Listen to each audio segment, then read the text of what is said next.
Hello and welcome back to the shed. Here we are, we're in the shed.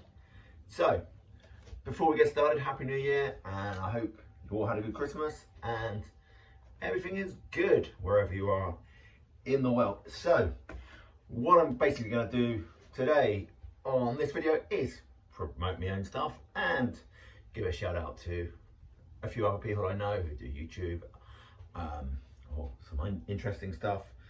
So to start with, we're going to go on about my latest project or projects. So one I'm currently just started on January the 1st. It's called On This Day.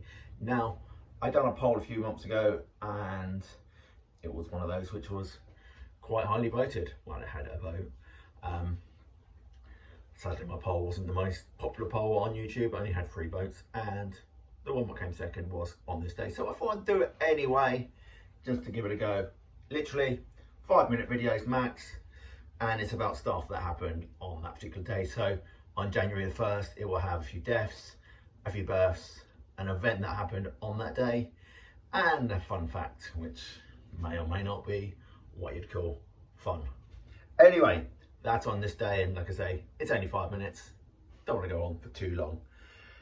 The other thing that won was about the wars. So the wars being World War I and World War II. Now I am going to make this about the European conflict as opposed to the whole world, because being in the UK, we will have much more about the European conflict. I know that there was a war that happened, certainly the Second World War, which happened in Southeast Asia with Japan against places like the Philippines and most notably China and that, but I'm only going to do really the European conflict. I will do a little bit about it.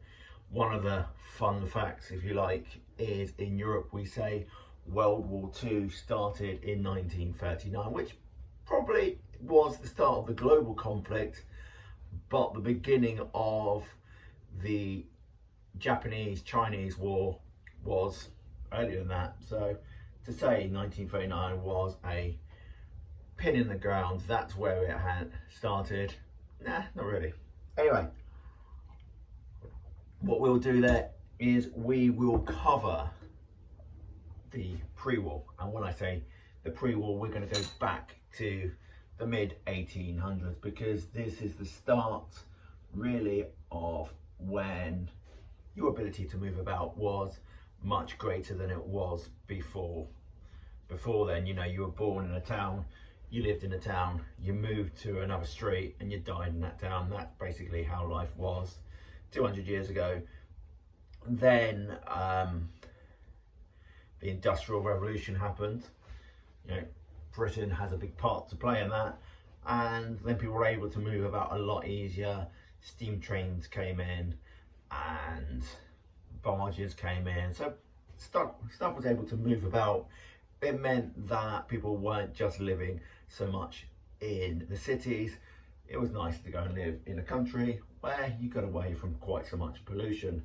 And there are certain towns in the UK which are famous for the Industrial Revolution, places like Stoke for its pottery, and many other towns which we're not going to be able to mention here because we don't have time.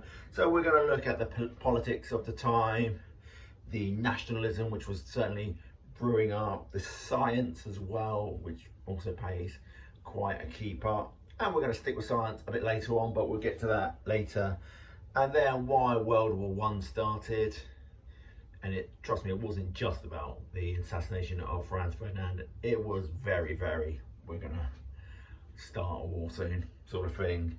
So we'll go through the battles, some of the more famous battles like the Somme and Ypres and places like that, or Passchendaele if you prefer. Then after it ends, the signing of the whatever it is, of Versailles, I can't remember the actual name of it now. The rage that continued in Europe. There were very left-wing and very right-wing fascists and people who then thought, well, we need to blame someone for this. Well, let's blame these. and we'll look into the Second World War and the Holocaust and all the horrific things, what happened around there. Then when the war ends and the end of the Third Reich, what happens to places like Germany, how it's divided into three continents, how the Nazis actually, the worst Nazis actually managed to evade capture, some of them dying free men, even though they caused horrific hate, while others like Adolf Eichmann managed to escape, and it wasn't until the 1960s he was caught. So he had 15 years or more on the run, then his trial and all that, and Nazi hunters, and there's still a thing, it's a big thing now to actually talk about Nazis. Then we are now going to look at some other people that we are going to give a shout out. I'm going to start with my favourite YouTuber, not someone I know, but someone who I enjoy listening to all his channels pretty much. I could quite easily spend 2 or 3 hours just listening to his channels. Favourite channel of his is Brain Blaze. Brain Blaze is hilarious. It's Simon being Simon, and we're talking about Simon Whistler. If you don't know any of his channels, just type in Simon Whistler and you got biographics, which could be the biography of one person at a time, someone through history. So you could go from a Nazi, as we were talking about Nazis, to a King of England, to a Roman Empire, whoever, lots of people on there, certainly over 200 people, so it's plenty to choose from. I think I've listened to most of them. Geographics, which is similar, but it's on a place. Particular favourites are Pluto, and there's the Planet 9, but there's also other places which you might find interesting, Buckingham Palace for example, or the Tower of England and its history. And again, these are about 20 minutes long, and there's plenty of others there as well. Today I found out, and top 10s are his biggest channels. So that's Simon Whistler. Also, we've got to give a shout out to everyone's favourite Filipino, that'll be your boy Ariel and the Knights of Pants, which is, well, it's hard to describe quite what happens on that channel. Try to watch some of it. Some of it's quite entertaining, especially now he has decided, especially on TikTok, to do cooking videos as a drag queen. Well, that's interesting, but there you go. So anyway, that's a few shout outs done. Might do another one in a bit. Anyway, we are now going to look at my new pet project. My new pet project is going to be on astrophysics. So today I do have my binoculars coming so I can look at the stars, because why wouldn't you? So on this part of my channel, we are going to look at debunking a few pseudosciences. Now, I don't know science. I'm not really into the, what's the word? The appliance of science. I understand how science is. For example, one of the things I don't really understand is quite a basic one, electricity. I understand what it does, and I understand AC and DC. There are different ways of charge or keeping the electricity. So for example, during the World Cup, at half time, people all go and put their lights on. It's a way of making sure that when they put their kettles on to have a cup of tea, possibly, it's a way of understanding that when that happens, there's not a surge and all the electric goes out. And over the times, certainly even in my lifetime, things have changed enough so that you don't keep getting power cuts. They happen from time to time, but when I was growing up, we used to have lots of candles because this was a common thing. So we will look at basic science. Astrophysics is a favourite of mine, so we'll look at how star systems and the solar system and our planets in our own solar system, and then look beyond, because why not? We'll look at how certain things affect science. So they could be things from flat earthers, young earthers, creationists, people like that who believed in Noah and his ark, even though in science there's no actual evidence. We'll look into that. What I don't want to do is offend anybody and their religious beliefs. Not personally religious, but I don't want you to think, oh, he's being offensive to my beliefs. That's not the point.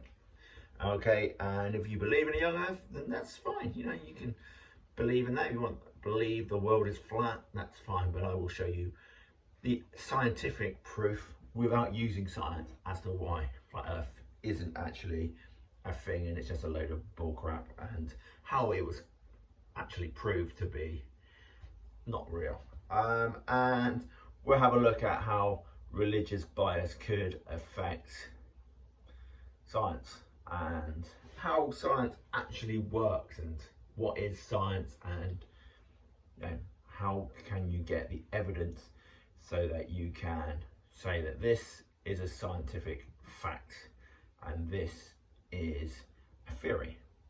So there is a difference between a fact and a theory, and we'll look into that. And we'll look again, like I say, into our solar system and beyond, and why are we here, sort of things. But there you go. There is a quick rundown of what we're going to be doing over the next few months. The World War one, by the way, will be taking a while because there's a lot to cram in there, because I don't want it just to be, oh yeah, World War One happened, lots of people died, the war ended, Second World War started, lots more people died, war ends. That's not really what we want. We want to have a bit more in depth about that. So that'll probably come out, we'll say around Easter time, shall we? Shall we give us a few months to sort of get it writ, or start writing it and then start thinking about it. But the astrophysics one is one which I'll be starting relatively soon, and we'll be getting on with that. And also in the fun facts on this day, there's quite a bit about the solar system and stuff like that, and my fun facts, because why not? Anyway, January obviously was a time when Galileo decided to look up, and he discovered Jupiter's moons. So you'll discover that on this day if you watch it, and you know, why not? There's a few on there. You know, they're going on at midnight on the day of the date, but we are going to do one extra date which won't have a date this year, ironically. It's like, what are you talking about, Andy? We are going to have to do February the 29th, okay? And what I'll probably do is I will do a double header, a 28th/29th, or I might just do a 28th and release the 29th on midday of the 28th, because that's the kind of crazy fool that I am, and because there isn't one this year, we can't not release it, can we? So there you go. Anyway, here we are, like I say, back in the shed, looking, yeah, still white, looking glorious. There you go. It's been your man in the shed. See you, pals.